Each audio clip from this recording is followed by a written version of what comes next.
So much wrestling news that'll leave a bruise. I gotta sing about it. Oh boy, oh boy, oh boy. We're gonna do an inside Kradle. We're going extra deep every Thursday here on Sportskeeda Wrestling. We go a little bit deeper. We roll it up. We get them shoulders to the mat. We don't need to do a finisher SP3. All right, we're doing catch can shiz right here. We're talking Beth Phoenix leaving WWE NXT War Games. War Games, Sydney. War Games. We're talking about that, and contracts are coming up. Ooh, whose contracts? We'll get into it. Watch out, watch out, watch out, watch out! Yes, WWE contracts are coming up. WWE has launched a new college initiative to bring in some of the biggest stars from college sports. Beth Phoenix, some huge news about her. AEW deals are coming up, and NXT War Games this weekend. We'll also talk about the #1 tag team in the world, according to the Pro Wrestling Illustrated, that is going to make so many people angry on the internet. We'll get into all of that, all those topics. If you are with us on demand, listening to the podcast, thank you so much. All right. If you're one of our 23,000 subscribers on YouTube, thank you so much. All right. Hit the like button, subscribe, get into the comments. I know we tape the show, but that doesn't mean we don't respond to the questions here. I will say this too. If you leave a real juicy comment, we will shout it out on next week's episode. Okay. All right. So we will shout it out and we will announce the king of the comments. Who is the king of the comments? Who will leave with a crown that means oh so much? Who will wear? Who will be the keyboard tough guy? All right, the keyboard crown that sits upon your head. We need to get those Burger King crowns and put like an SK logo and just mail them out to people. Those paper crowns. SP3 said, "How you doing, buddy?" I am doing well. Glad to be back on Inside Kradle with my main man, Kevin Kellam, Vince's #1 man. Glad to be here, filling in for. You're calling me a WWE bootlicker, brother? Is that filling in for the great Rick Ucchino? Shouts out to Rick, and I'm happy to be here. Happy to talk about the latest in wrestling. I was gonna try and work in some Tony Khan reference, but that's unnecessary. It's not necessary to do it. It's not necessary. I'm doing pretty well here. Of course, you can check him out on True Heel Heat. Go subscribe. Doing some great stuff over there. Wrestling Daily. Doing the transatlantic thing here. You're a busy boy here. And of course, you did some great stuff for us at Survivor Series. You interviewed a ton of different people. That's up on the Sportskeeda Wrestling channel. Tell them who you talked to, bud. Yes, some great stuff that I got from Survivor Series weekend in Brooklyn, New York. Got to speak to one of my all-time favorites, Jeff Hardy. Talked about if he wants a reunion with his brother Matt and where that would happen. Over here. Talked to King Woods about what's his next goals. I saw that text when you did the conversation with Jeff. Hit the group thread. You're like, oh, we got some shit with Jeff. Like, oh, okay. But yeah, it's good stuff with Jeff. Good stuff with King Woods about what's his next goals in wrestling. Queen Zelina, as well as Rhea Ripley, Shayna Baszler, and Reggie. So some good interviews over there. Definitely check it out. A lot to take in. Not just talking about Survivor Series, but their careers. So it's some good stuff over there. So thank you, Kev. I appreciate it. Oh, no, it was awesome stuff. And we're going to have more coming up here. Hopefully we can do some cool stuff at Royal Rumble going down in St. Louis. Hopefully I can avoid the St. Louis Blues as I'm a Chicago Blackhawks fan, but we'll see what happens here. WWE contracts are coming up. Now, this has been something that has been public knowledge. I'm wearing my Kevin Owens KO Mania 5 shirt. Are we going to have a KO Mania 6? We will know by the end of January whether or not we will have a KO Mania. Yes. And you can't do a KO Mania anywhere else. There's only one place for a KO Mania. So, yeah. So it's worth noting there. Figuring this out here, Kevin Owens, his deal is reportedly up at the end of January. And the interesting thing is he is positioned to be in a WWE pay-per-view main event for the WWE Championship. He is also one of the top 1, 2, or 3 stars on Monday Night Raw since being drafted over to SmackDown. I've enjoyed the creative direction with him recently. They've kind of reminded you that he is a guy you can't be trusted. And the whole thread of his career is I'm going back from being a good guy. And now I'm back. I'm a good guy, guys. No, I'm a good guy. And then he does all of his evil, nefarious deeds. Kind of enjoy it. It's a little bit more of a layer for him. And he did some fun stuff in 2020 going at Reigns, but Reigns was just too hot. You're not going to take the belt off Reigns.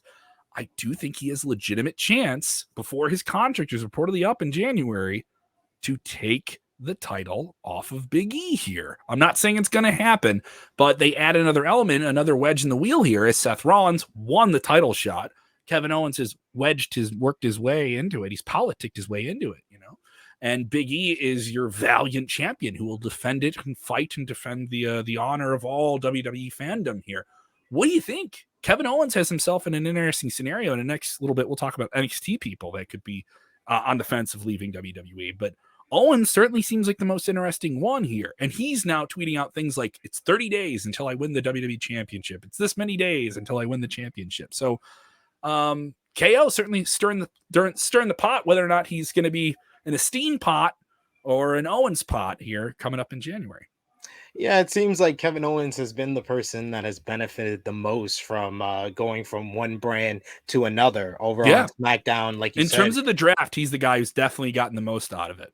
Like you said, over on SmackDown earlier in 2021, he's involved with Roman Reigns, the hottest storyline and the hottest, character in WWE. And then slowly but surely, he fell down the card. He feuded with Sami Zayn around WrestleMania. They had a banger at Mania. They had a banger of a match. They got to work with the celebrity at Mania, but it wasn't the main event match. It wasn't the top of the show. Got into the Intercontinental title scene. Then he kind of got lost in the shuffle a bit with the a feud with Happy Corbin for a little bit too long. I think when you mix it up with him for too long, you kind of get lost in the shuffle, and that's where Kevin Owens was. So going on Monday Night Raw and bringing up his past and acknowledging that he has a past of betraying people and being this nefarious character has revitalized him. He's a heel again, or more of a tweener, because he's kind of been pushed into this, and it is a more of a layered character than we get in WWE, because he wanted to do good, but his past kind of dictated where he had to go to get where he wanted to go, and that's the WWE Championship match at Day One. But I think that you'll be fooling yourself to think that Kevin Owens has a chance in hell of walking out of Day One in Atlanta with the WWE Championship. I don't believe it. I don't see it. He hasn't. Before this whole storyline started, he didn't look like he wanted to be there, let alone be the WWE champion. I think that he is just there to take the fall from Big E or Seth Rollins to extend their feud. That's the real feud that's going on here. It's Seth Rollins and Big E, and to prolong their one-on-one matchup. I think that's why they've inserted Owens, so they can do Seth Rollins and Big E probably at the Royal Rumble. So I think that Kevin Owens is strictly here to take the pinfall. I think that's a distinct possibility, but crazier things have happened, where WWE throws the curveball.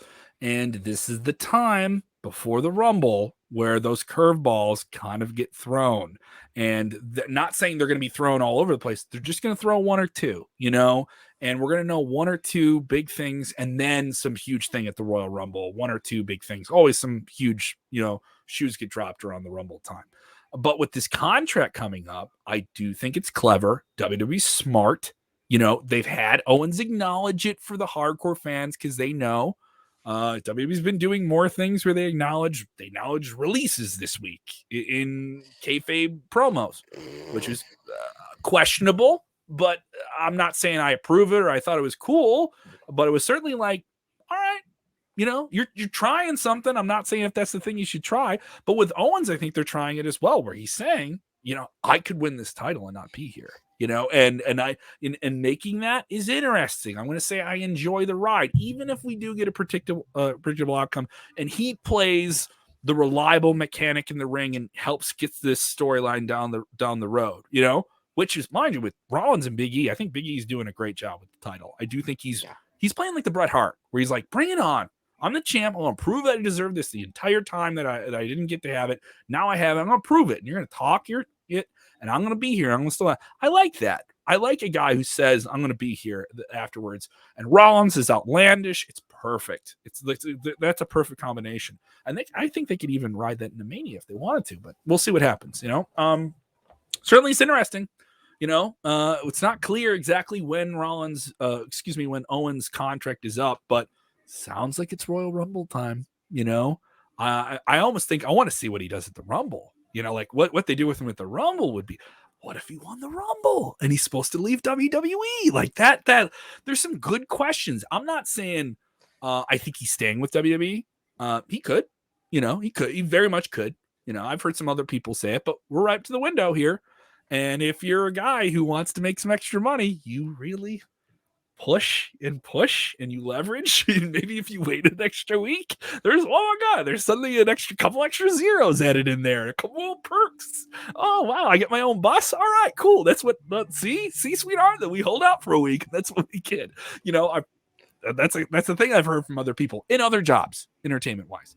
But it would certainly be interesting. I'm intrigued. Do you think Owens is leaving the company? I'm of the thought I'm 50-50 on it, but he's certainly trying to play with people's minds and make it intriguing for everyone. I think he's gonna go down to when his contract expires because that's the smart move for him. It's not easy to say, right? It's not easy to say because he's been in such high profile things with WWE. I've only recently started to think, could he leave and go somewhere else? Yeah, he could.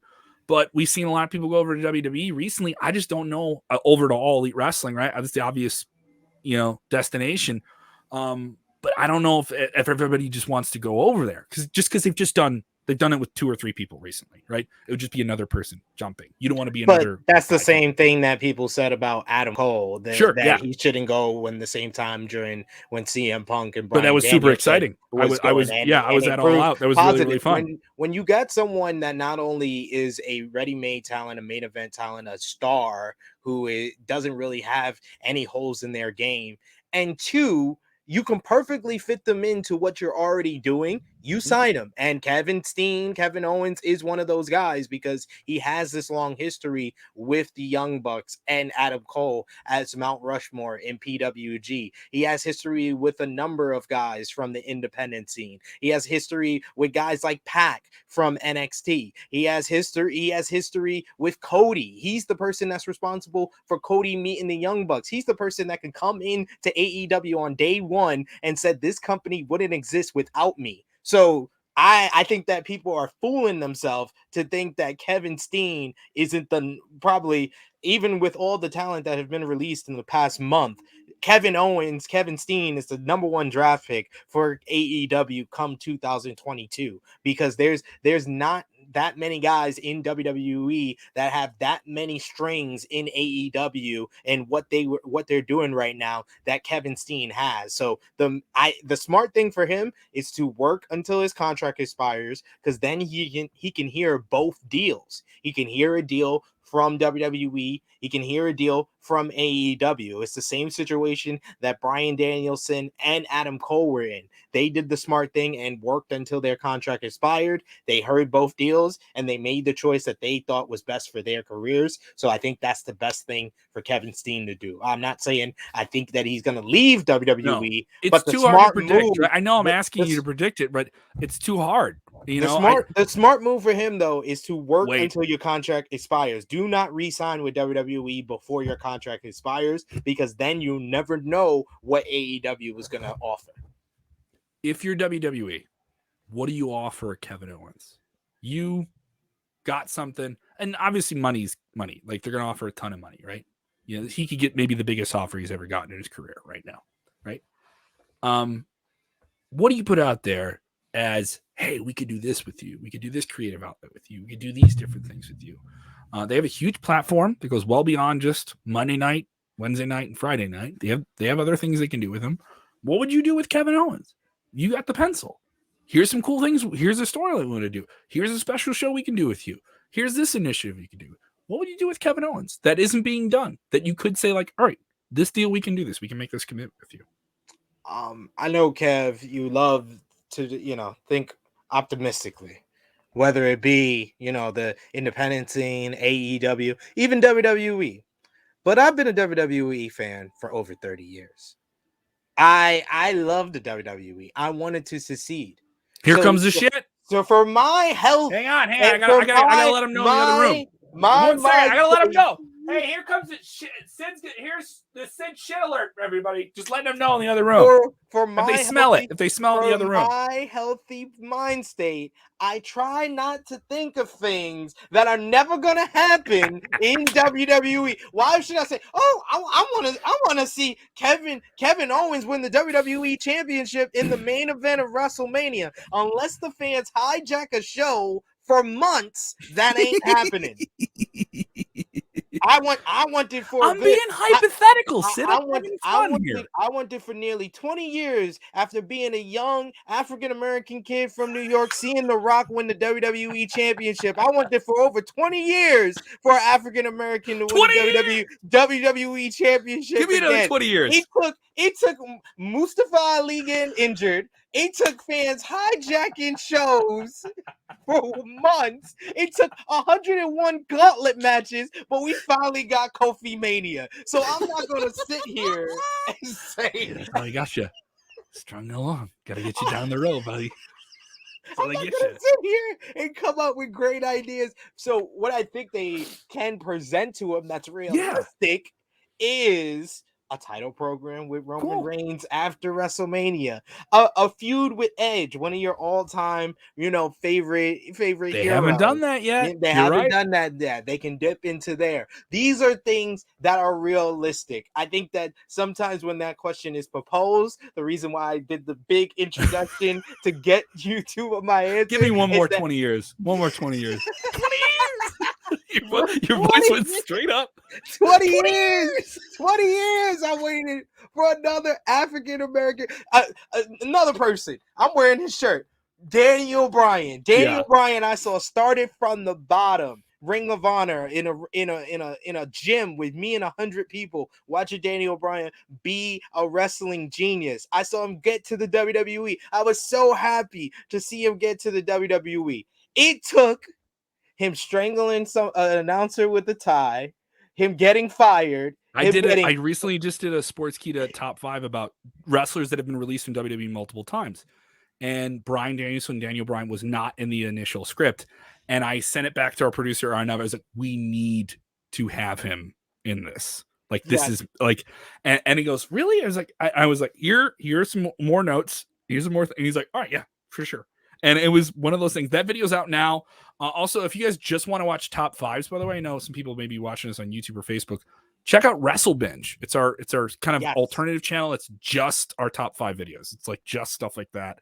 We have them on both, but you can go check out that channel as well. I remember I was like, yeah, completely understand. We go back, Mattel, they were angry. The toy company was angry about him getting choked with the tie. He went through so much stuff, and then he got over organically with the yes movement. It took anger management. It took Team Hell No. It took John Cena choosing him. Vince McMahon calling him a B+ player. He won the title, got cashed in Money in the Bank on him, won the title back. They stripped him of it, went into Money in the Bank with his trainer as the referee. His trainer screwed him. And then it took a hijacking of shows of Monday Night Raw for months before we got to WrestleMania. That was fun, dude. 2014 was fun. That ending of WrestleMania. 2014 was fun. 2013 was a chore to get through. Through all that. The ride was fun. I'm just saying I enjoyed the ride. I'm not saying it was not a bumpy one, but it was a ride. But both of those are things that you couldn't predict. It happened organically, and I don't think WWE can present anything that will organically get Kevin Owens to that spot, or the spot that most fans of him, like me, that have been a fan of him for nearly 20 years, will want him to get 20 years. I've been with Kevin Steen. I've been riding with Kevin Steen since his theme song was Unsettling Differences. So there's a part of me doing those deep cuts. There's a part of me that wants to see Kevin Steen again because of what we've seen. Part of you or all of you? Check your bias. Part of you or all of you? It's all of me. It's all of me at this point because I don't see them. Even the heights that he's gotten in WWE, his debut against John Cena. I love that we're 20 minutes in. We've covered one topic, and I don't care. One of those contracts. This is the Inside Kradle. Like we normally do the top story show. We do like 3 stories, 25 minutes. We're in and out, right? I love this. We get to go deeper. Don't worry, on the same episode, we're talking about those 2 deals that could be up in NXT. We're talking about Beth Phoenix. We're talking Nxt War Games. If you're with us, we're going to get into that stuff. But I like this. This is fun. Like, and I'm being hypothetical. If I'm WWE, like you're saying, like, it's another big guy leaving our company, right? It's another thing where you like, this isn't me being like a WWE homer or anything. I loved All Elite Wrestling. I thought it was great. I think the stuff with Bryan Danielson is awesome. I love that he's doing, it's almost an inverse. You always get the babyface wrecking the heel faction. Now you have the heel wrecking the babyface faction to get to the champion. It's kind of it's a spin. It's a new spin on an old favorite, right? So you're doing that with him and Hangman Page. You're doing some fresh, exciting things. There's some things I think they're doing. They're pretty tired, as we're talking about some people that are, leaving WWE. There's some people that just left All Elite Wrestling that seem, we'll talk about that too. But let's get into these other names here. NXT War Games is this Sunday. We will run down the whole card at the end of the show. That'll be our final seg here. I think they've put together a pretty strong card here. Ratings have stayed steady. Not saying they're great. For what NBC Universal USA is paying for the NXT TV deal, which is around $60 million. That is not compared to anything with Raw and SmackDown. Compared to what they're paying, they're getting it. They're getting a good return on their buck in terms of what they're putting in for this show. And it's producing numbers that are competing pretty well for demos on Tuesday, away from AEW Dynamite, their own night. And they did this new thing. It's kind of risky. I'm not saying it's blowing down the houses, but if they've kind of rebooted NXT and brought it down and said, this is going to be developmental, we're really going to develop new stars here. So we got new stars with this new color splashy Nickelodeon style presentation. And we got our old guard here. We got our black and gold. So they're doing old versus new. I kind of like that idea. But at the same time, we have 2 big names in NXT whose contracts are coming up very soon. Johnny Gargano is up in the air. He did sign an extension to get through NXT War Games. He's cut a hell of a promo. He worked a hell of a match with Braun Breaker. Maybe one of the best matches Braun has had. He's supposed to be the big new guy. He's the next Brock Lesnar of WWE, some people call him. Son of Rex Steiner, Braun Breaker Steiner, right? And he had a hell of a ladder match this past week on NXT. I thought it was a great go-home show. One of the better go-home shows WWE's done, where they said, like, here are the sides, here's everything, ramp it up, ladder match, advantage, War Games, all the gimmicks were sold. I liked it. It was very succinct and it worked. And Gargano played his role very well. His deal is up. His wife, Candice LeRae, is still with the company. It is not known how long her deal will last or if there's any lengthening that deal while she's on paternity leave here having a child. So we don't know. Obviously, that does influence the deal. You got somebody who's married, he's still with the company, right? Yeah. But we've seen people leave who are married and work for AEW. That happened in WCW. So it could happen. It's not saying it's not going to leave. And obviously, Johnny Gargano has a ton of history. You mentioned the PWE, the PWG, the Pro Wrestling Guerrilla, a bunch of different things that would give him a lot of links to work with friends in All Elite Wrestling. Also, this guy could hit the independent circuit and make a lot of money too if he didn't want to go back to WWE. We'll get into that too. Then throw on top of it Kyle O'Reilly. Kyle O'Reilly was one of the NXT names here. It was reported by Fightful this week. Tip of the cap to old Millennial Meltzer here, Sean Rossap. Thank you to Sean. Sean did some interviews for AAW recently. Thank you, Sean. And he is saying here that Kyle O'Reilly was one of the many stars that was offered a deal at the end of 2019 and just decided to hold out, kind of odd to do that right before the pandemic when WWE had to completely restructure how they keep their talent, right? You would think, and there was a bunch of people who had their deals changed around that time too. So Kyle O'Reilly just kind of held off on a deal, obviously worked a ton of big stuff. He had a major program with Adam Cole. They didn't put the title on him, but he was main eventing shows, and they were doing a bunch of different things. WWE reportedly very much wants to keep Kyle O'Reilly. They also very much want to keep Johnny Gargano, and they are in negotiations to do that. Also, it's worth noting, WWE amicably also worked a program right at the end, did everything fun to set everyone up to leave and, make somebody look strong here. Adam Cole made Kyle O'Reilly strong on the way out, and here we are just a few months later. But that's just how deals work out, Yeah. So how funny these things are. So, 2 big names. NXT on the other side of the old Wednesday Night Wars. AEW came on top of it, but NXT is in a completely different place right now. We're over it. I'm over the whole NXT AEW conflict here, but obviously deals come up. Everyone thinks you're gonna leave and go over there. What do you think? One of these guys is leaving for sure, I think. Much like you, I understand why people are over the whole NXT, versus AEW Wednesday Night Wars. NXT moved from Wednesday to Tuesday. The war is over, but we are still feeling the ramifications and the war isn't over because the internet doesn't. No. The consequences, the war between NXT and AEW. Now it's a war between AEW and WWE. The NXT AEW war, that's over. It's over when NXT moved from Wednesdays, but we are still feeling the consequences, the ramifications from that war. Because in my opinion, when you hear Adam Cole, Johnny Gargano, Kyle O'Reilly were all offered new deals in 2019 when NXT moved to USA Network, and they decided to hold off because not only was Vince McMahon, Tony Khan, and the wrestling fans watching how the war transpired, I think they made that choice, under the understanding they wanted to see how the war would transpire themselves. And now seeing how the landscape is currently, going, WWE is doing well at what they want to do well at, which is making money. It's the deals with Peacock, the deal with Fox, the deal with NBC Universal, deals all over the place. They're making partnerships, all around. That's what WWE does, and that's what they do it well. But from a professional wrestler standpoint, is signing a long-term deal with WWE when they have a quarterly call on the way for the fourth quarter of 2021 the smartest thing to do for a professional wrestler after the last 21 months of 140 superstars being fired? No, it's not. And that's why they made the best choice for their careers. Maybe, one of them, two of them, maybe all of them re-sign with WWE.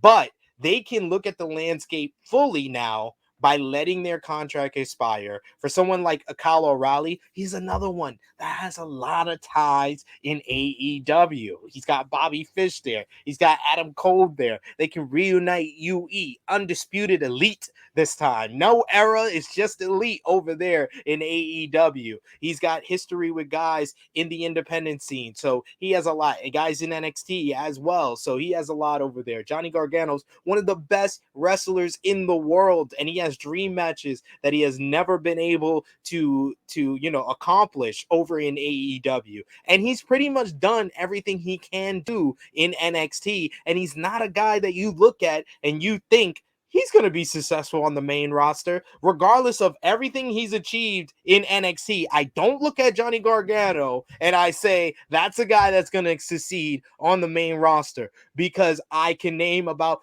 4 or 5 handfuls of guys on the main roster that you would think are going to be successful, but are not. And they have the size, they have the look that Vince McMahon likes. Johnny Gargano doesn't have that. So he's not going to be successful on the main roster. So looking at the main roster, looking at everything you've done in NXT, and there's literally nothing else for you to do, and they're moving away from guys like you, AEW might be the best option for him. So I think these guys are at a crossroads. I'm not saying that both guys are going to leave and go to AEW. I think one of those guys between we're including Owens in this conversation then too, right? No, I'm just talking about the NXT guys. I'm just talking about Gargano and O'Reilly. I think one of those guys are going to AEW. And I mean, my gut right now is telling me both go to AEW, because it just how the wrestling scene is. It your gut, or once again we gotta check that bias? Do you just want both of them to jump? No, I don't want them to jump. Maybe you want them to stay. Do you want them to stay? I want Kyle O'Reilly to stay, because if you were talking to SP3 of 6 months ago, I would have thought you said Gargano. No, there's nothing for Gargano to do. I think you brought up Gargano not being successful on the main roster. When he came to WWE, the big critique of him, great wrestler. Where's the character, right? No, I'm just saying when he came to WWE. That wasn't the critique. The critique is still the same problem that it is today. It's his size. Vince McMahon does not go for guys that size. There are exceptions to the rules. There's the CM Punks. There's Bryan Danielson. But then you got the Chad Gables of the world, the Ricochets of the world that are still in the main roster. Talents, got that are character, great talents that have been wasted for years. Why would you put yourself through that, Johnny? And they get a ceiling just gets put on where they can go. Yeah. And I understand that. And I'm not saying it's fair. Something that just happens. You're there at the wrong time and somebody gets ahead of you. That happened. It's happened to other people. It's happened, or you get injuries at the wrong time and different stuff like that. It's worth noting Gargano's stayed fairly healthy, working a very, very hard style, and that's the thing that makes me think as he's adapted and become more promo oriented, he's going to work big while we did a ladder match on TV this week with a fairly new talent. And also give it to Braun Breaker. That's a real test. This is a guy who's only been wrestling a little while, and you're in there with Gargano. Mind you, Gargano, you were there with one of the best wrestlers in the world, but it was a great combination. I'd love to see more of that. Like, I know it was the first time they did it, but those are some of the things I would like to see. I do think Gargano could do fantastic things in AEW. You already covered it, so like me saying again is just kind of redundant. So, but I do think he could do some fun stuff on SmackDown, not Raw. I think because I think he's good in the 2-hour format. He's good about give me a big promo at the beginning, and I can give you a great main event at the end. I do think he could come in there and be kind of, as you say, there are guys that are exceptional. I think he's exceptional, and I think he's brought in a lot more character work to what he's done in the last 2 years with the way. He also helped bring some people up with that. He made some people work good. They did vignettes. He had a lot of creative involvement in that. He was able to write jokes. He was able to be exuberant and charismatic and funny. All these things that maybe you just didn't get to see. Fiery white meat baby face. I'm going to go beat the bad guy. That's fine, but he really evolved it in the last year or two. I kudos to him, no matter what happens. If you would have said that his WWE career started, he's going to end up having this kind of like social media influencer goofball with my wife, and we're going to have a family and like that. I really enjoyed that. I thought it was a really underrated act in WWE in general. And if he could do something like that, let him do what he did before that was cool. I would like it. Like, I would trust him. I would like it too, people. But once again, I'm gonna stress to you and to all fans of WWE, be realistic with your expectations of WWE. You said a lot of great things that are true. Johnny Gargano has proven to be charismatic, has proven to be funny, has proven to be a great character. You know what they will pitch to him on the main roster because of all of that? Hey, Austin Theory, you guys have good chemistry. Why don't you be his manager? That's what Johnny, one of the best wrestlers in the world, they would probably be a manager on the main roster because of his size. Let's get into this. Beth Phoenix made this announcement today. All right, she's been for about 3 years now. She's been on color commentary for WWE NXT. I think she's done a great job. I think she's been a really, really great addition to it. She started off initially with the Mae Young Classic and added a lot to it. You're talking someone who's a Hall of Famer, one of the best women's wrestlers of all time, great insight on things, and also added a lot more legitimacy in terms of what she did on main roster TV to help frame this up for fans who I watch Raw, I watch SmackDown, I'm a casual. Oh, Beth Phoenix. She was a perfect bridge in a nice, legitimate way where it didn't feel like you were pushing it too much with hardcore fans. An NXT fan sometimes is a little bit more hardcore than the average fan, right? She announces that due to family commitments, she wants to spend more time with her family and changes in her life, that Auntie Betty is going to leave the porch light on for NXT. She'll still be involved, and she thanked many, many people involved with it. Triple H, Shawn Michaels, Vic Joseph, Mauro Ranallo, other people that she worked with on commentary, Stu Bennett, and that this Sunday will be her final commentary performance for WWE. What do you think? This is a little bit of a setback. Maybe they'll be able to make some adjustments, but I do think NXT commentary is gonna miss something with her. I thought she added a lot to it and made it really entertaining. Definitely. She gave it a voice for its women's division because this women's division has kind of seen slow but steady representation all around, really, especially on the NXT brand, whether it, they were the brand that kind of sparked the women's revolution. Then you had, women as referees like Jessica Carr. And then, Beth Phoenix filling in that role on commentary gave it all, the women's feel, why NXT was kind of viewed as the best of women's wrestling in North America for a long time. Beth was the voice behind that, and she was someone that I wasn't the biggest fan of when I initially heard her on commentary, but she got more and more comfortable in the role and has become one of the voices of NXT. So I think that NXT overall is going to be missing something. I think that, they have made that transition. The transition will be a little bit more smoother because of the pandemic, because it was a while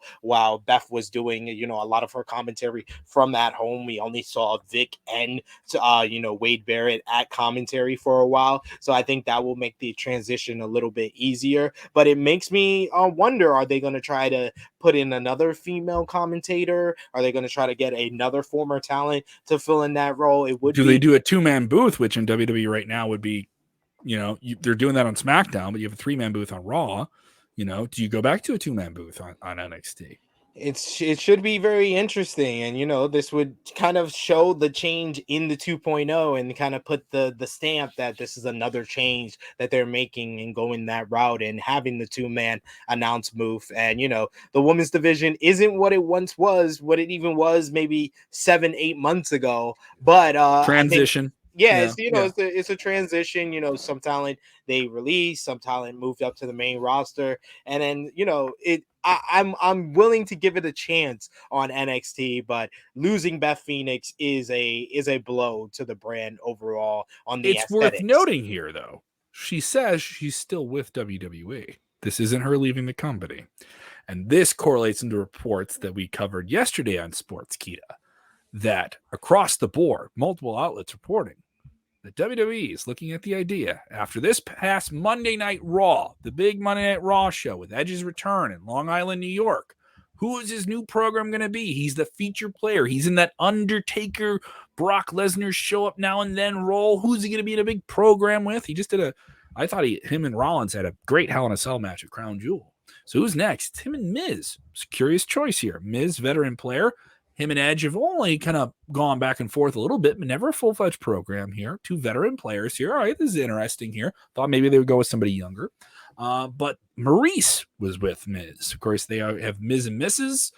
She's been in and out with WWE over the years, but obviously she's maintained a pretty strong relationship with them, and she's back in the program under contract with the company again. So, will Beth Phoenix, Edge's wife, who helped him get trained to get back in the ring, return to Monday Night Raw? She was involved in the angle that got Edge ready for a big one with Randy Orton, and she took an RKO, cut a hell of a promo on that, let that up, was still active with NXT. Does she come back to Monday Night Raw? Does she work a loose schedule with them? Does she get kind of like the feature player status that Edge gets?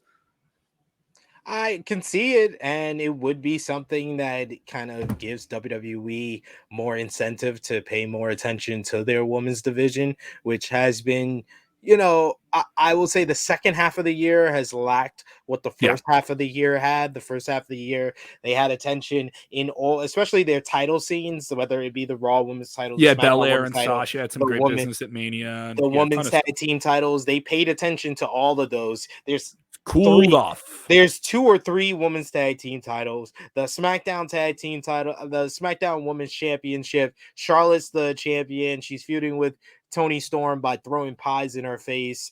Raw, they have a strong program with Becky and Liv. They're heating up Bianca Belair, but not enjoyed anybody the promo else. With them on Monday. I thought it was interesting. Not anybody else has momentum. So I think Beth Phoenix being injected over there or even on SmackDown would help out a lot. And there's a lot of dream matches that have never been had yet that Beth can have, whether it be against Charlotte Flair, whether it be against Sasha Banks. Bianca Belair would be incredible, in my opinion, after the year that she had in 2021. Her against Beth Phoenix would just be magical and kind of like a passing of the torch from one glamazon to another, basically.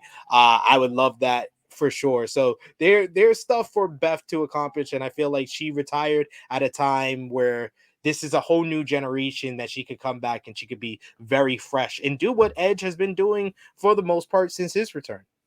They did have the fun kind of one-off tag team with her and Natalya back at WrestleMania a few years ago. That was just a one-off thing, but it was fun. It was cool. Yeah.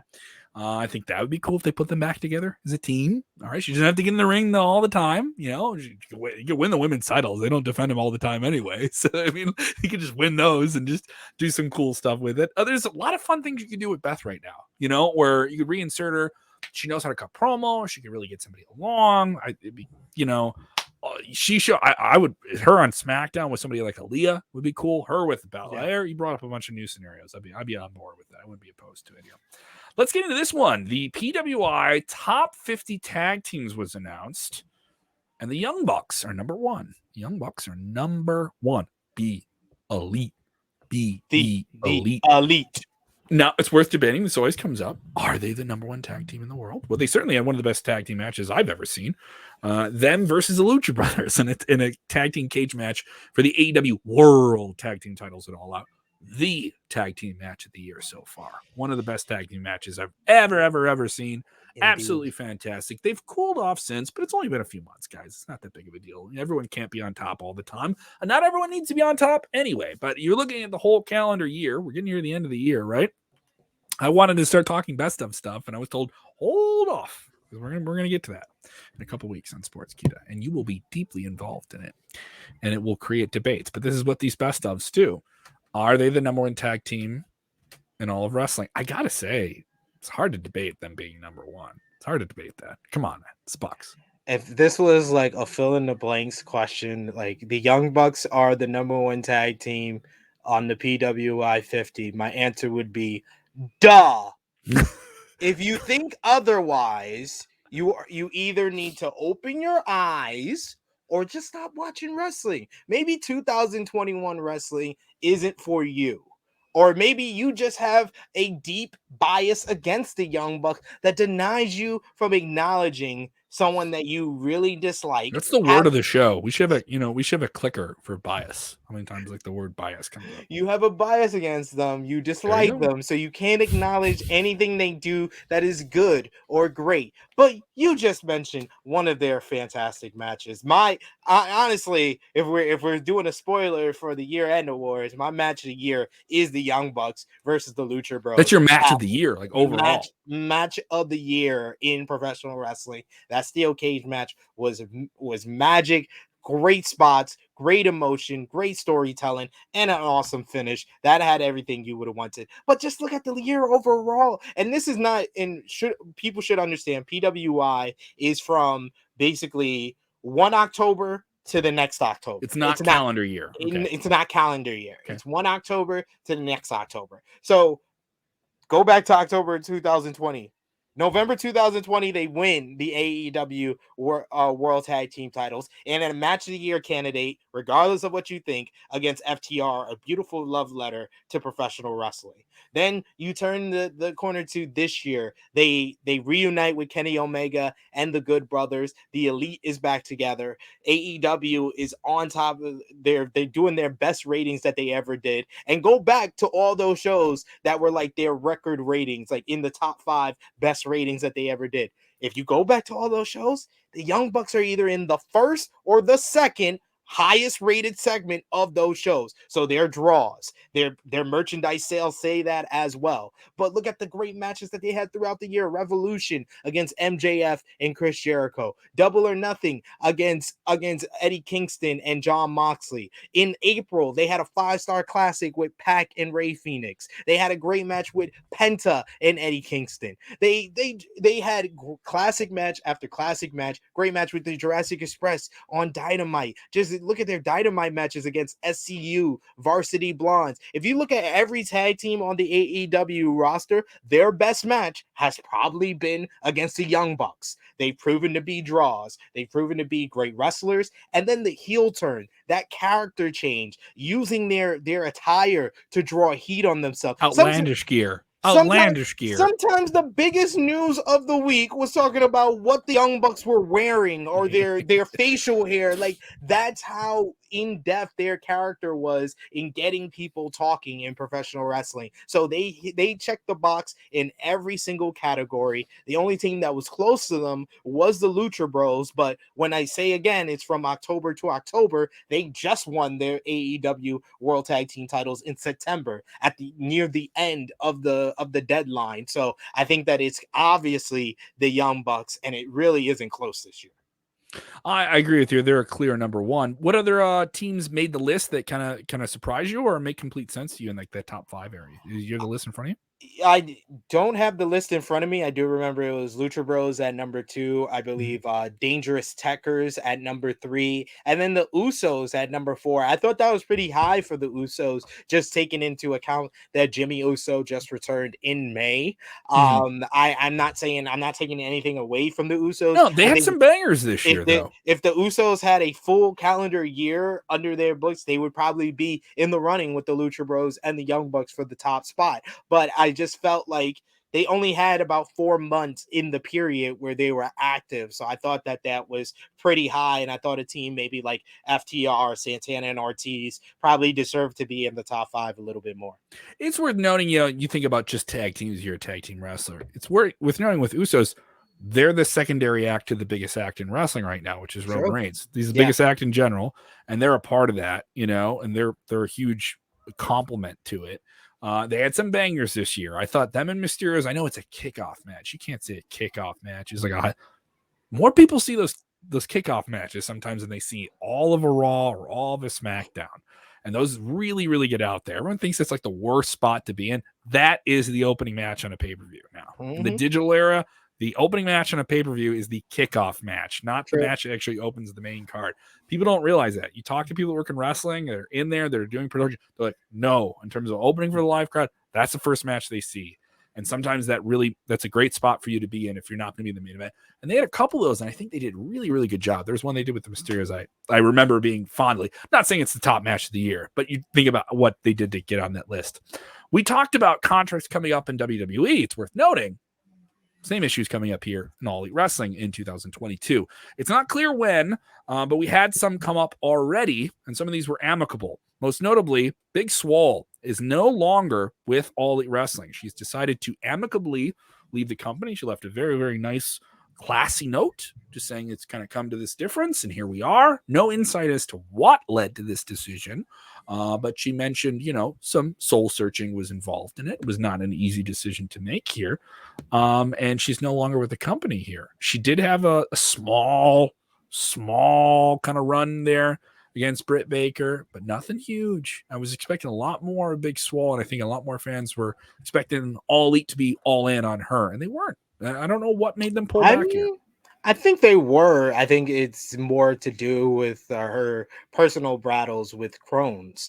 I wasn't clear on that. I didn't realize. Yeah, because Fightful Select actually put out a report, and to quote them, they said they've been told that the deal wasn't prematurely, as some online had speculated, prematurely ended. It was actually, amicably. The deal was actually supposed to end at the end of November. So this is the end of November. The contract simply expired.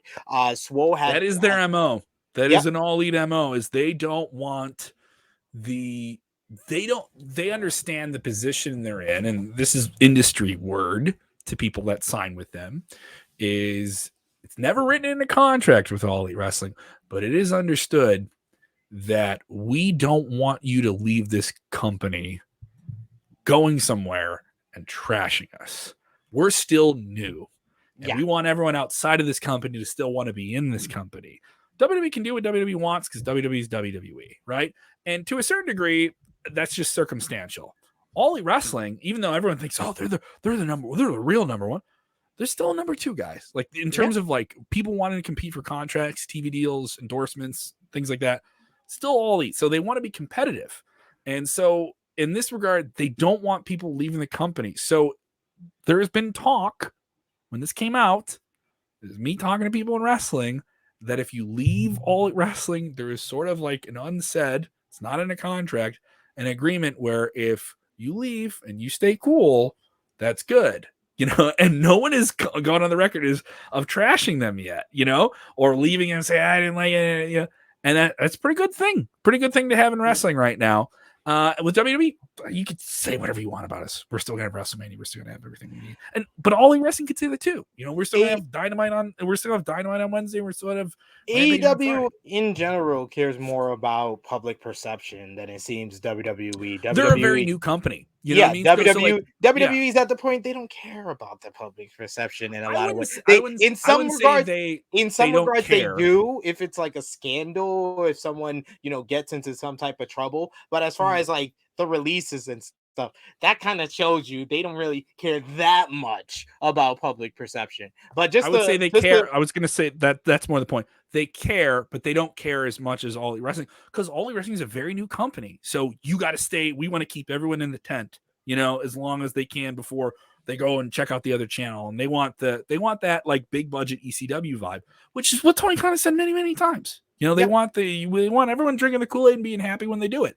And I completely understand that. That works. That's a good culture develop in your company. WWE cannot operate that way. They're simply too big. It's not the way they should operate. It's just not beneficial for them to think that way. And I get it. So what's up in the air here is she leaves amicably. We got other deals on the table in 2022. They're coming up here. Some big names, Tell me about it. What's the latest here? What do you hear? Well, to finish up what Fightful said about Swole is I'm sorry. I didn't know if we had any more than that. It's all right. She's had a couple of absences in 2021 that have sidelined her from the ring, which is why she hasn't been on Dynamite pretty much since like the whole calendar year. Her battles with Crohn's disease were well documented, and Fightful was told she's also wasn't at many of the recent tapings and hadn't wrestled since September. Those that Fightful had spoken to within the company didn't know any extensive heat or any reason that the situation would have ended on bad terms. It was noted by Wade Keller, like we'll talk about here, that AEW has a wave of contracts expiring in the coming months, which they're working on to learn more about. Two in particular that have been mentioned in recent reports are Kenny Omega and Cody Rhodes. Wade Keller brought both of those up, that their contracts are coming up since the Young Bucks just re-signed for an additional 2 years for their deals with AEW. It started to look into what the other deal. Interesting, right? Extended it for 2 years. So it's an extension of 2-year deal. It's not a fresh new deal. Okay.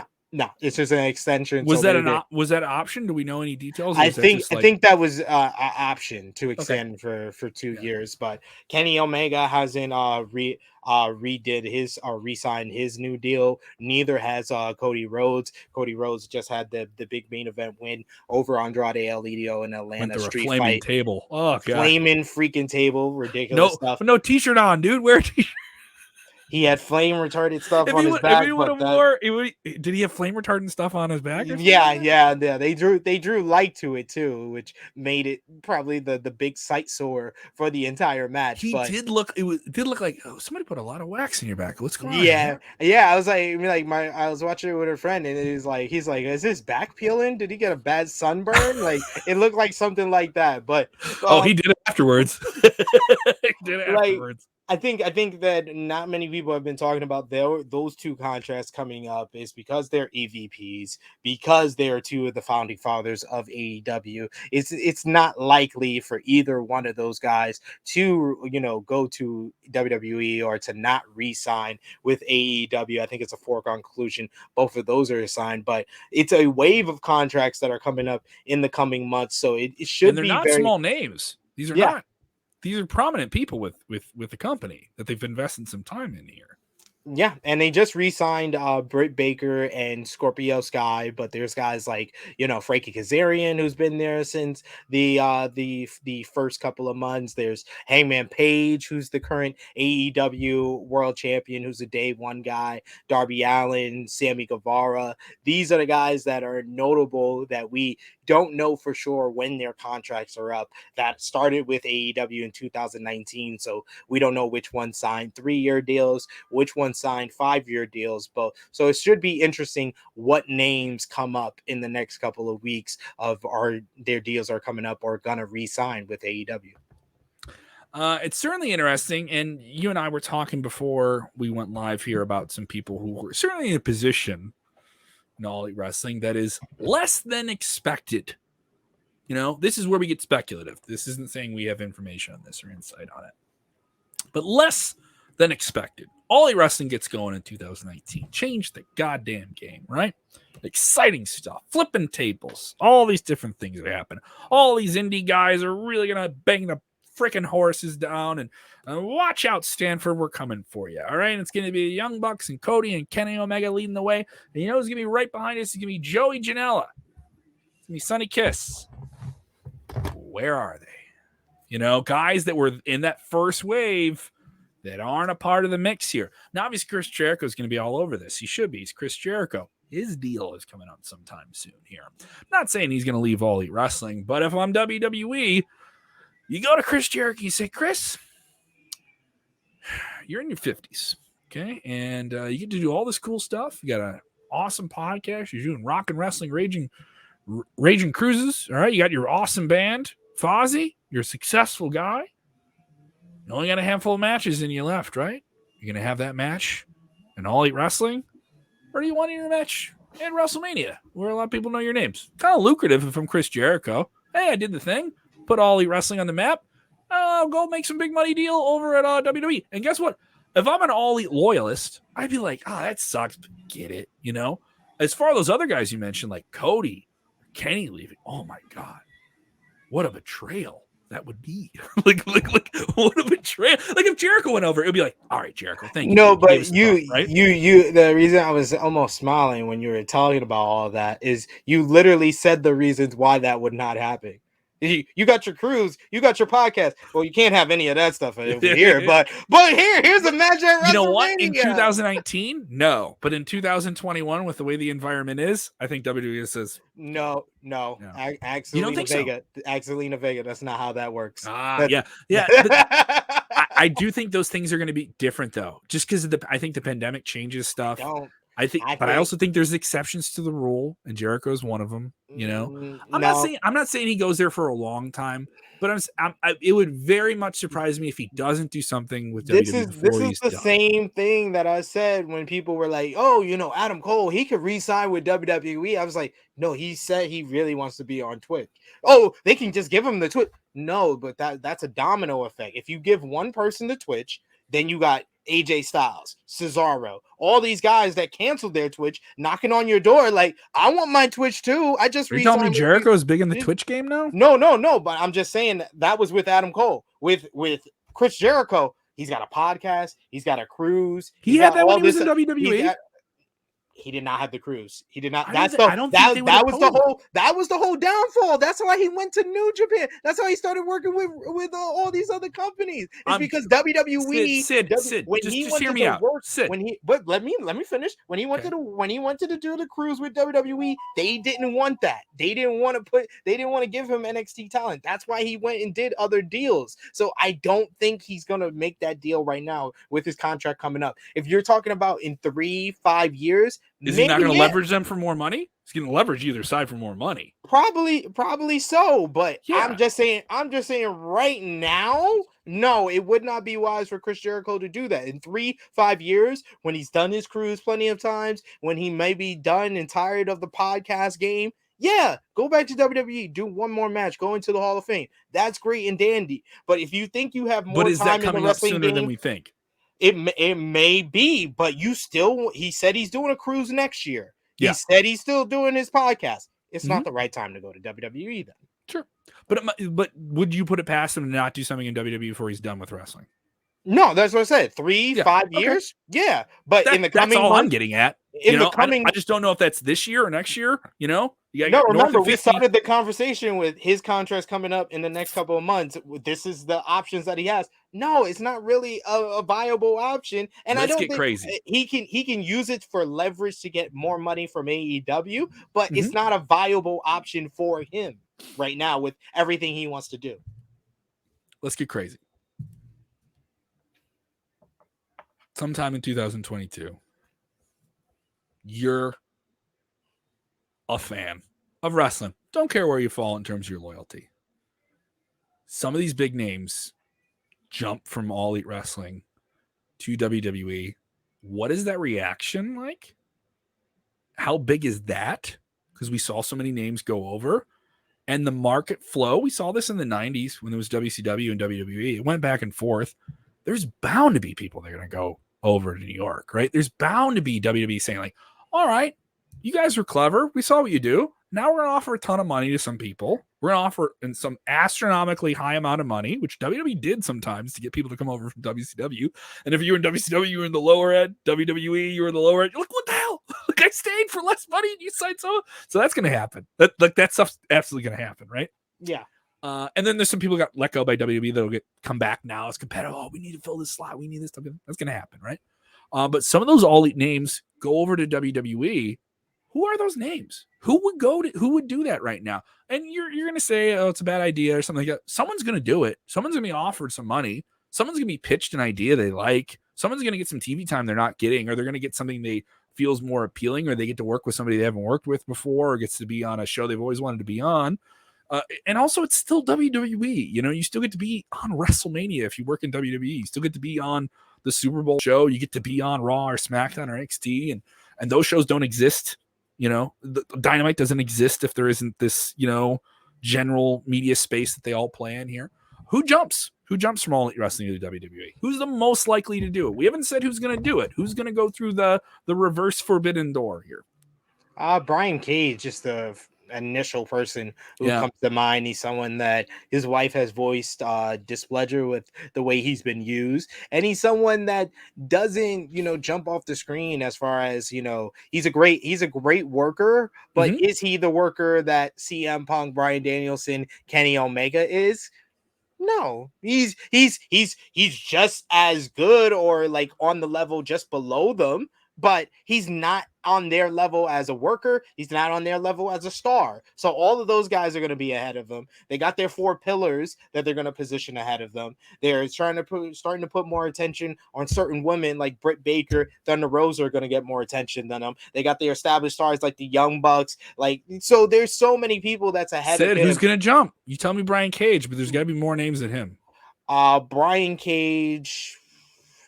I'm trying to think. You're thinking people that got underserved by their time in All Elite here. There's a couple. That WWE would want as well. There are more people that are underserved. You mentioned 2 of them in Sonny Kiss and Joey Janela, but I think Sonny Kiss would be a hit in WWE if they got WWE wouldn't sign him. I don't think they would either. But I do think he would be a real hit if he got the time, the right.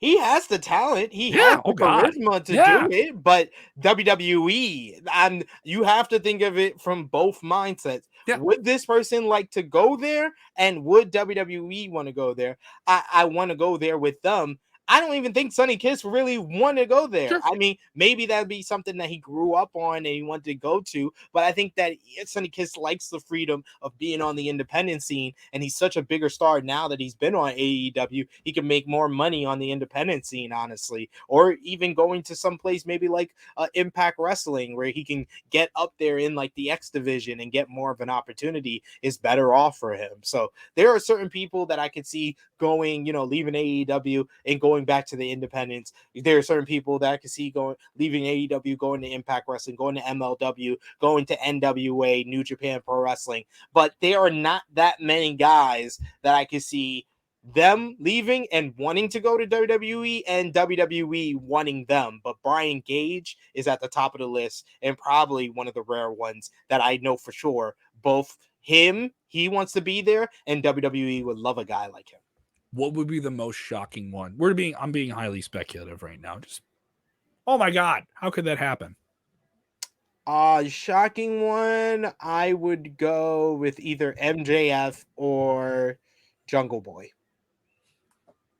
Yeah, I could see Jungle Boy in a few years putting on a little bit more mass, putting on a little bit more muscle. He has that look that's great with kids and he would be the exception to the small guy type thing. He would have that Rey Mysterio just immediately comes off the page type of. And plus, he has the Hollywood WWE connection. likes a Mighty Mouse. They like they like that little fiery guy. He was the perfect guy to do that. They love second generation stars who don't have the last name of the person they're related to. So him coming in, he don't have to be Jack young. He's young. Also he has the frame to camera type thing. He's already learned how to do that in All Elite. Yeah. If I'm done, I would love. Yeah, that would be a steal if they got him. Because All Elite's like, well, Jungle Boy's gonna be a big deal. Jungle Boy's gonna be a big deal. He's that Rob Van Dam in like 02, where they were like always gonna push him. Oh no, we're finally and then they finally get to push him, and then it ends and it falls through like they did in 06. And they waited 4 years, tease it. Oh no, we're gonna push him. Like, oh, here, we'll give him the IC title and we'll take it away. But no, we're gonna push him. You're like, that was a big thing. Like Rob Van Dam was gonna be a big deal, and then he finally was, and it fell apart, right? For other reasons, right? Yeah. With Jungle Boy, I feel, mind you, in the small time that All Elite Wrestling, they could make him a world champion in a year, and they want to build him up like they did with Hangman or something like that. But no, Jungle Boy would be big steal. I think the biggest one that could change, and it would also character-wise, it would just work, is if MJF said, yeah, F you, I'm MJF, kayfabe, protect the business. Thank you very much. I'm going to go make some real money with WWE. I'm still not 30 yet. I have the gift of gab. Also, this is me talking to people that worked with MJF. Say he would really get the system at WWE in terms of he would already come in with a certain gift of gab that they would trust and they would know how to write to it. And he's one of the few guys where they would let him kind of come in and punch up things. Styles was able to do that initially. There's different things they needed him to do later on, where he's able to come in right away and have some influence on where he would go. I think MJF is a guy who's already proven he would deeply be able to influence whatever he would talking. Not saying general storylines or anything like that. Talking, and WWE loves a talker. If they get a good talker, they can do a lot of fun things with them. They have a few, but are they doing fun things with them right now? Becky Lynch and Seth Rollins really get to play outside of the shell and do some fun thing. I think MJF in a WWE would kind of, I'm not saying it would work, but of the choices you said, it seems like the one that would make the most sense, because it'd be a really heelish, dickish thing for him to do. And then he would come in with the same amount of momentum and say, this is where I was always supposed to be. Like the other place was just me collecting and shit. And it would, you know what I mean? It would just be another layer in the bean dip of douchiness that he is able to exude, and it would be an improv. I'll use the term. It'd just be yes. And I'm a dick. And you knew I was doing this. Like the whole time I was just, come on. I was talking to Vince all the time. Like, he would say, he would say like crazy shit like that. And people would be like, this is so ridiculous. Tony was so loyal to you. Like, someone online would be like, how dare you do this? And the whole time he's like, hey, thanks guys. Thanks for the Christmas card. I appreciate it. I'm going to work this. And then maybe I'll see you in a couple of years or something like that. I don't know. Just MJF would be the most shocking one and the most logical one. Not saying it's going to happen at all. This isn't us saying we know anything, but I was like, of the names, Cage seems to make sense. They're not doing anything with him. He's doing some independence. The word is he's unhappy. People lost their minds when he liked a tweet saying he should have been the world champion. Everybody wants to be the world champion in wrestling. So why would you fucking? And not everybody can. Not everybody can. But everybody wrestler wants to. So don't be mad at a wrestler saying they want to be the world champion. It's like telling a wrestler not to be a wrestler. I can't feel bad for Brian Cage because honestly, he should have never left Impact Wrestling. He was a world champion there. They treated him like a main eventer even after he lost the world title. He should probably stayed there, but he decided to leave, started to go for an opportunity in AEW, and they've treated him well. They treated him better than a lot of other guys, like better than Janela and Kiss in a lot of ways. He's been in a world title match. He's been prominent. That's another guy that like came into All Elite Wrestling. They had him at that big debut press conference, even with a bad leg and debut. He's going to be a big deal. And I really think something happened along the line. I don't know. Maybe it was injuries, maybe it was other different things, but he really isn't the star that people would have thought he would have been in All Elite Wrestling. And maybe it's the, independent guy the underground band that doesn't translate to a big rock label, right? That type of element, the band that like, the big indie band that signs a major label deal and it just doesn't work. It's not the right fit, I think some people came in with the illusion that because Joey Janela is kind of like this cult hero from like the GCW of the world, the death matches of the world, that he was basically like Mick Foley or Terry Funk going to like a WWE, WCW. No. He was more like Stevie Richards going to WWE. He was a good hand. He's a good worker. He could play a good character as well, but he does in a group of people. If I'm saying that Brian Cage it doesn't stand out the way that some other people on the roster does, then definitely there's a lot more people that stand out more than Joey Janela. I like Joey Janela. I think he brings a lot to the table. I think that he's an innovator, especially the way his mind works, as well as like, you know, promoting shows. Joey Janela Spring Break is like a moneymaker on the independent scene. He's done all that stuff, but he's a god in the independent scene. I think the mainstream and being on AEW or even him going to WWE, I don't think that's the options for him. And I'm not even trying to. I actually think he'd be perfect doing that. I mean, like there's gonna be some good money in independent wrestling in the next year or two. I'll tell you that. Like, there's me working in it. Is me. You know, you're talking to people now. You and I've been talking to some people around WrestleMania times. Like, oh, what? Oh, you're getting what? Oh, okay, all right, go get it. You know, like I've heard of that from a couple of people here. Certainly interesting here. And it's just, this isn't like me trying to be inflammatory, Sid. This is the way these things go. Someone is going to leave All Elite and go to WWE and vice versa. We've already seen it here. NXT War Games. Let's close out here with this. I think they've done some quick business to put together some fun NXT War Games matches. You and I were talking before the show saying that the card seems pretty light outside of the cage matches, but the cage matches seem pretty strong. The top match here that they've really put together and I think developed really well and had a hell of a promo that I wish was on. It wasn't on TV. It's one of those like digital promos where they really let the guys kind of go here. And they're doing old school black and gold NXT, the old guard, right? Versus Team 2.0. And the lines have been clearly drawn. WWE's done this before, the generational war type thing, right? And it didn't work. But I do think because NXT just had this change and the people that stood out from the old NXT pre this big launch a few months ago, they really feel featured in the sense that they stand out. Fans who watch NXT already know Tommaso Ciampa is your champion. They already know LA Knight because he was on Impact Wrestling. He's the talk. He's talked up a hell of a match. They already know Gargano's a hell of a hand here. Could this be his final send-off match here? And they already know Pete Dunne is the Cruiserweight. They already know them. And then you have this new class of guys led by Braun Breaker. Braun Breaker gets to come out, gets to yell the War Games line. The lines are drawn. And the reaction to it was instantaneous. It was one of those bigger reactions that NXT's gotten in that new setup, brightly lit. It's been a long haul, but this is like, you're starting to see some light at the end of the tunnel with this 2.0 thing. I'm not saying it's great. The show could be on Sunday and it could be underwhelming, but the past month or so of NXT, there hasn't been an episode I missed, and there hasn't been an episode I've been like major. I mean, there's been some stuff and I was like, I could have skipped that. You know, I could have zipped through that. Some promos, some extra goofy things I did with some people, but the main stuff to build to this main match has worked, and everyone has an investment in it. Everyone seems like they have something to win and lose. And when you have those big multi-man matches, that's hard to pull off. We saw it at Survivor Series. There was no stakes. This feels like there's stakes. You know, this feels like, all right, the old guard could get pushed out here, you know, and this could be the true fall of NXT's old guard, and the new guys really come up.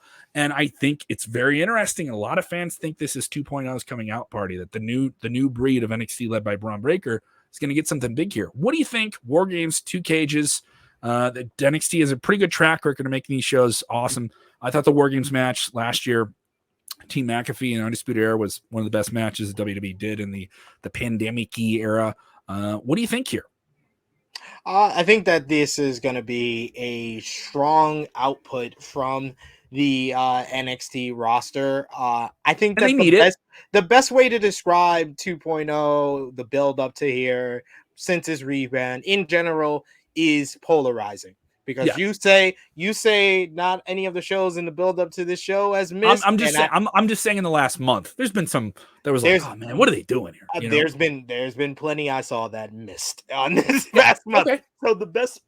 But I'm saying, like, recently, it's gotten like, all right, we've settled into a lane here. It doesn't feel like there's just a million things being thrown at me. They've settled into who they think are going to be the stars of 2.0, who is there to enhance those stars. They've kind of positioned people well in that regard. I would say that the Go Home show was their strongest episode, or one of their strongest episodes of the 2.0 era, doing ladder matches before War Games.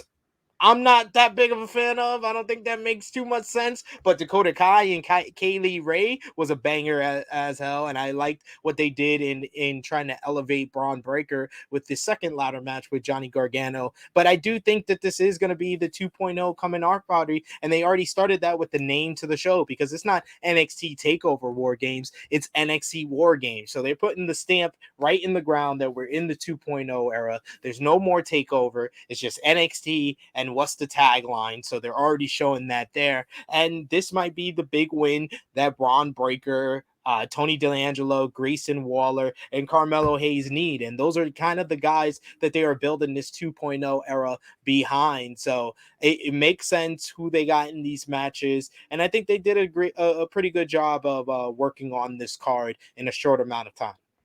Yeah, and another thing is, it's just short amount of time. They really only announced these matches less than a month ago, and it is a collective thing, you know.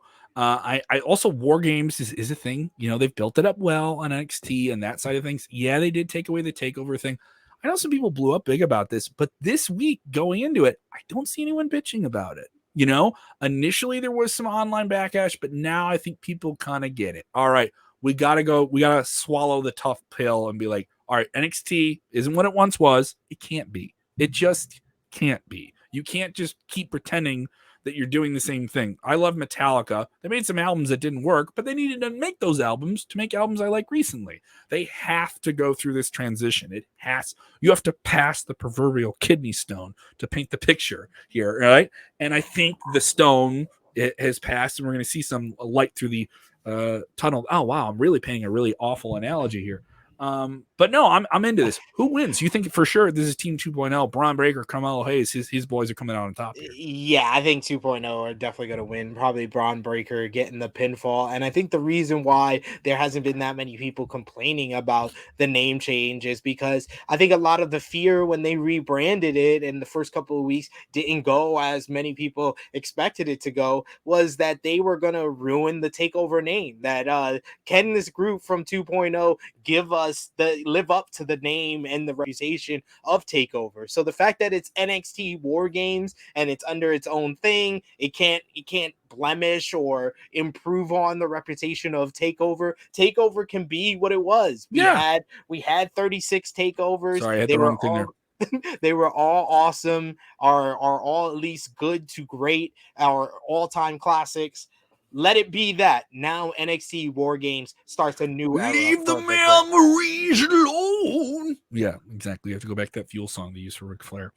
I'm looking for this. I agree with you. Team 2.0 wins this, but I do think this is that you have that black and gold side of guys. Those guys, Gargano outside for some reason was never in one of these War Games matches, but he was in the bangers on takeovers. He was Johnny Takeover, right? You have Tommaso Ciampa. I saw him tear it down against the Undisputed Era. In Chicago. One of the best live matches I've ever seen. Magnifique. All right.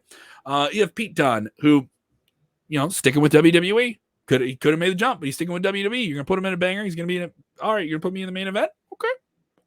Okay. Also, I want to say this. LA Knight came over to NXT. People thought he was going to be the champ right away. It's not the take. But I will say this. Every time they give this guy the stick, he runs a mile with it. Even if it's just you see a certain running back and you see that guy and it's a short 5-yard play, he's going to get right through the end zone, but he could just drill through the wall. Like, that's the way it feels when he hits the microphone. They did a promo online. Stu Bennett shared it, and it was one of those promos they put online. I was talking about it earlier. The 4-man classic Survivor Series style promo, right? I've done one of these. They're not easy to do. You have multiple people you got to get in. And usually the easiest thing is someone's going to set up the talk, but they're not going to get the closing punchline. And you have one person kind of lay off your guys. 4 Horsemen did this all the time. He did this no different than you would see Ric Flair lay out. The 4 Horsemen were coming for you. Who do you got, Dusty? We saw that, right? It was that style. This was 100% watch some NWA tapes and let's drill this home. It's your guys versus our guys. Put the lock on the cage. Someone's bleeding. This is a match where I'm like, I'm on board, even though it's a predictable outcome. It's an Empire Strikes Back deal. We know the good guys are going to lose. I'm on board. I want to see the change here. And it's surprising they kept the title on Tommaso, and this is another way to kind of prolong that for some time here. I'm on board with it. Let's run down some other matches on the card because there are some things on this card that are kind of odd. Scratching heads here. We find news today that WWE reportedly is pulling back on the NXT Cruiserweight Championship, formerly the WWE Championship, Cruiserweight Championship. And this is a scenario that lays into this Sunday on Peacock on this NXT War Games show on the undercard. Roderick Strong, currently the NXT Cruiserweight Champion, is taking on Joe Gacy for this title. What do you think of this scenario? An all-inclusive title is what he wants to try and make this purportedly is the pitch here. This is one of those head scratchers. Joe Gacy is an interesting character. They're really trying to push the needle with him and do some edgy stuff. I don't know if this is the right edgy stuff you want to do because it's still unclear what they're doing with him. They're definitely trying to like push all these like hot button issues but not like, graze the button, but not hammer the button down. What do you think here? This one's all over the place. I think Joe Gacy's going to win. I think that they've been pushing this for the fact that he is going to be victorious. He is going to change the title to the all-inclusive championship. I'm not a big fan of the buzzword gimmick that Joe Gacy has. I think that it got its initial, press from it, and it won't ever again. I don't think there's anything edgy wise, angle wise that they can do to get that press again. So, but I think they are going to bring attention on it, and that's how they're going to do it, by him beating Roderick.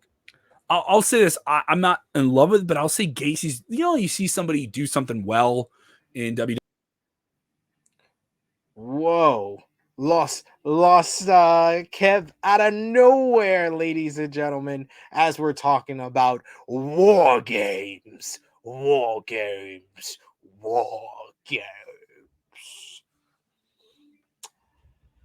But yeah, there he is. He just popped back in, ladies and gentlemen. Imagine if we were live right now. Hit the wrong button. Joe Gacy, he's one of those guys that hits the right. He has a tough play to play, and he plays it well, Yeah. And I do think this can evolve into something else. He's clearly showing he has a very underrated speaking ability. And Roderick Strong, he wins the title. He's in this Diamond Mine group. I'm not saying Diamond Mine isn't that great, but I think he could lose the title and be okay. I don't think it's the worst thing that could happen to him.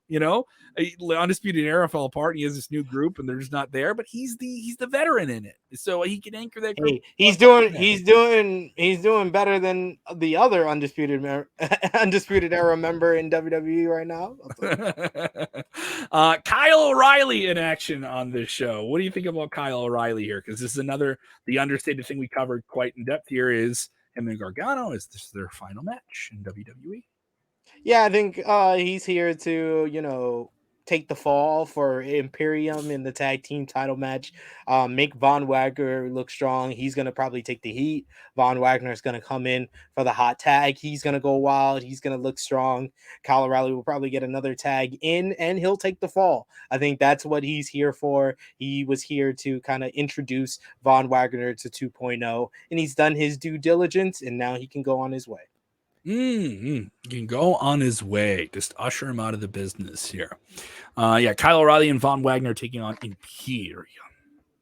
Now we have the women's War Games match. Do we want to touch hair versus hair or the women's War Games match? Which one do you want to cover? We could talk hair versus hair. Let's do hair versus hair. I don't have much to say about this because they bored me to death with that poker segment in the ring a couple of weeks. I love Cameron Grimes. I think the character's great, but ever since they introduced Happy Corbin, they've been slowly but surely taking different elements away from Cameron Grimes' character because they thought it was too similar. They even shaved his hair to give him a whole pretty look so he doesn't look like the hairy caveman that we all learned. You could have kept him the way he is. To know and love, but I don't think they're going to go all the way by having his head shaved completely. So I think Cameron Grimes is going to win. Cameron Grimes versus Duke Hudson, the poker player here. And I agree, I didn't like the poker segment, but I did think Cameron did a good job with the passionate promo saying, I've lost stuff, I've gained stuff, I can deal with whatever is going to happen when I lose my hair, man. Formerly known as Trevor Lee, Cameron Grimes, I think he's done a great job in NXT, where there's been so many things that are just written as mid-card. They just shout mid-card. They don't shout main event with him. but he's done so well with all of it. You know what I mean? Like, oh, Yeah. this is, but then he gets it and he runs with it. The Ted DiBiase stuff. Oh, it's nice they're giving you Ted DiBiase, but it's just going to be like goofy comedy stuff. And then it was very, very funny. He had like some of the funniest stuff that WWE did last year in terms of pure that best, and then on top of it, had banger matches. And it's something to be said. Like, I think he's a guy that WWE wants to keep. Like they need funny guys that stay in those mid card roles. Everyone thinks, oh, you're never gonna be a world champ. That's not a bad spot to be in. There's a lot of people that have roles like that in WWE. Oh, look at our truth. Like the guy's been in the company for a long time and gets a lot of featured television time. It's not the worst spot to be in, buddy. Yeah. I say this as a comedian. I root for the funny people. So I'm rooting for Cameron Grimes in this match. Duke Hudson, you can get your head shaved, buddy. Here we go. Let's get into this one. Women's War Games match. Team Gonzalez, Raquel Gonzalez, Io Shirai, Cora Jade. Know her from AAW right before she jumped to WWE NXT. Good on her. And Kaylee Ray taking on Team Kai. Shouldn't this be Team Toxic Attraction? Just my take. Dakota Kai with Toxic Attraction, the NXT Women's Champion Mandy Rhodes, and the NXT Women's Tag Team Champions Gigi Dolan and JC Jane. This one's a little bit more harder to predict for me than the men's match. Yeah, if you're going the 2.0 route, then definitely Toxic Attraction is kind of been the more pushed act. And Dakota Kai kind of needs a big victory as well. So it would make sense for them to win the War Games there. But, with Mandy Rose being the NXT Women's Champion, it would make sense for the babyfaces to win to give someone on that team momentum to go after Mandy Rose. So this is more up in the air than the 2.0 versus Black and Gold War Games, but I'm gonna go with the baby faces to get the victory. Cora Jade get the win in the end. I agree, and Cora Jade's been getting beat down, so logic is she gets to come up, right? And this is a real showcase for a lot of fresh people, who, mind you, Dolan and Jane, they are the NXT Women's Champions, but it's still a relatively new act, and Toxic Attraction is still a relatively new thing. Also, you can be showcased and losing. Everyone thinks you're going to win a match or not. That's not the case. Kaylee Ray has been in NXT UK for a long time, so the call up for her to jump over here to the States means something. Cora Jade, this means something. Io Shirai, a lot of people thought she'd already be on Raw or SmackDown by now, but if you're on a pay-per-view, that still means something. Raquel Gonzalez doesn't have a strap anymore. This could put her back in position to get that, right? Yeah. So I'm, and also if they're going to go with heels in the other one, it's kind of like, when you see the Hell in a Cell thing, like, are you going to do, you're not going to have both heels win or something like that. So there is some kind of circumstantial predictability, but I don't think that makes for a bad show. I don't think that writes off a whole show. So I do think WWE NXT in the tough time they've had, it's been a very much of a transitional year. I'm not saying, oh, wow, this is an amazing show. But I'm saying, like, I'm more sold on this than I am Survivor Series on paper. I mean, that's not saying much at all, but I would agree.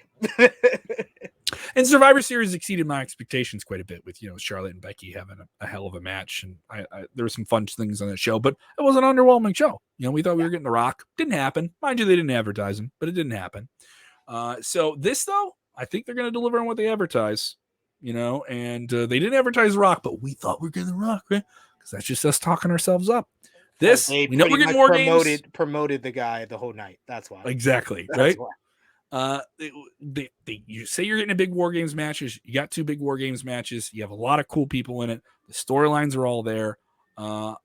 If you haven't watched NXT in a while, I think this is kind of a show you got to check out. You know what I mean? Like, if you haven't watched it in a while, WWE sucks. To me, like, I always enjoy NXT shows. These takeovers, it's not a takeover, it's a takeover, right? We're gonna call them until that works out of our system. I've enjoyed this. The NXT shows were my favorite shows to watch from WWE last year. I really, really enjoy it. Maybe also surprises. They love doing some big returns. You want to have Walter come back in the mix? This would be a way to do it. There's some talk of him going to Raw or SmackDown, but this is a way to reintroduce him. You want to bring a Dragunov from NXT UK? This is a way to do it. You want to have some big new crazy signings. You want to debut some people here. This is a way to do it. So that's always a thing. They've done that before. Wouldn't surprise me if they do that again. Yeah, there's always the option for it for anyone who hasn't been watching 2.0. This is probably the show to watch to see if you want to watch it going further or if you don't. Give it a shot. And there's a lot of people that do with the main roster pay-per-views. I don't watch Raw or SmackDown, but I watch Survivor Series. I don't watch Raw or SmackDown. I watch Raw.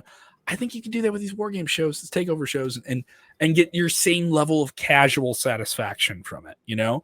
And they've built it up well, you know? Like, there's stakes. We didn't have it in the Survivor Series matches. There wasn't anything for them to win. Like, there's a reason that the black and gold people don't want these new guys to come in and take over their place, right? It makes sense. There's a storyline. There's consequence. So I'm bored. We have a lot of content for you to consume. All right. We have top 5 videos. I just did a VO of this. I know there's a little bit of a deeper cut here. A VO, I was joking with you, where I get to make references to both a Disney cartoon ballad, and a wonderful Old Dirty Bastard Wu-Tang Clan reference in the same 5-minute video with a bunch of silly jokes in it. I get to do a "you up" text joke. I had to have some real fun with this script. I was told gloves are off, Kevin. Have a lot of fun with these. I was like, okay, let's see what you cut. No, it's just a matter of what are you going to cut out. So those are coming out. Top 5 videos. Those drop on our Facebook. We have also the Wrestle Binge channel for you to check out as well. All that stuff coming up as well. Once again, we have interviews from Survivor Series, some great insight. I know Survivor Series is over, but you get some great insight from your favorites. You just want something to watch. We got it for you. Sid covered you that. Sid, what do you got going on with True Heel Heat? When can people get it? Where can people watch it on demand? And of course, what else you got going on, bud? Check out the True Heel Heat YouTube channel. Spelling is right behind me right there. Subscribe. Trying to hit 2K before the end of the year. Our flagship weekly podcast goes live on Saturday, 11:05 a.m. Eastern Time. True Heel Heat 154 will be talking about the latest wrestling news, so you could jump on board and check that out. Subscribe to the channel if you are new. And of course, patreon.com/True Heel Heat. $3 a month for more exclusive content from the True Heel Heat brand. And you can also see me on the Wrestling Daily YouTube channel every Monday and Wednesday at 3 p.m. Eastern Time, as well as right here, Sportskeeda Wrestling YouTube channel every Friday following SmackDown and AEW Rampage on Smack Talk with Rick Ucchino and Dutch Mantel. Cool. Thank you so much, Rick Ucchino. Talk that shit. Take that trivia championship belt off, and we can't have that sitting on him for a while here. Let's get you out of here, buddy. I'm sorry we got you on here a little bit too long, but I'm very, very thankful of the time here. Once again, give them a follow on the Twitter machine. Where do they follow? At True Heel SP3. Check me out there. You can follow me at Kev Kellam, KEVKELLAM. In just about 2 weeks' time, I'm going north of the border in Wisconsin, KevConsin. It's going to be a KevConsin tour going up in Scotty. Going to be in Wauwatosa, December 17th, and then I'll be in Eden, Wisconsin on December 18th.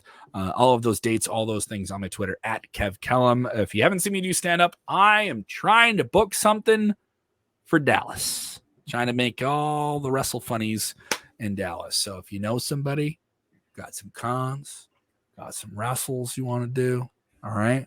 Want me to do some chuckles? I've performed stand-up in a wrestling ring. It is a challenge. All right, it's a 4-sided audience. You really got to work the room. Just got to work a hold. Got to let everyone know your hold. Yeah, get it in there. With my awful biceps, my pasty white biceps. I haven't been out of the house in 2 years. Can you tell? All right. Thank you so much, Sid. Appreciate it. Good luck to you, brother. We'll talk next week. We'll talk that trash. All right. You can collect your check from Tony, and we can move on to another episode of Inside Kradle every single Thursday. Remember, when watching wrestling, you must do the most important thing when watching wrestling. It's a key part of enjoying it, which is what, Sid? 1 second. Oh, it's Vince calling, Kev. He said you went over your lunch break. And enjoy wrestling. No, don't tell him. Why would you tell him? You don't have to tell him. You tell him I'm not here. Tell him I'm not here. Enjoy wrestling, everybody.